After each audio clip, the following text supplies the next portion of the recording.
Welcome back. So in this video, we're going to talk about the Align panel. So let's go up to Window. Let's go to Workspace, and let's go to Minimal. Okay.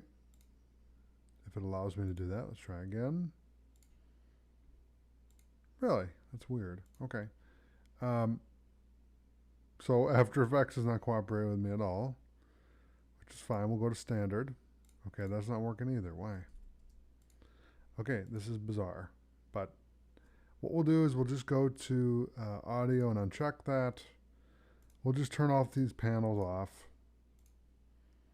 I'll close them all. Okay. And what I want to do is I want to get it down to the bare bones. So we have our source monitor, our timeline, and our project panel.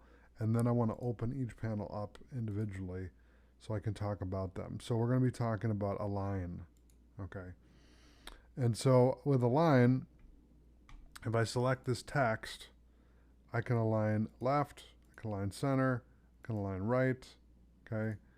I can also do align top, vertically, or the bottom.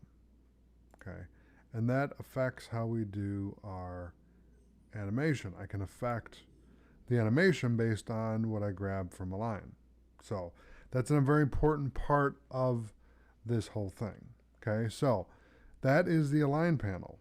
So thanks for watching, and I'll see you in the next video.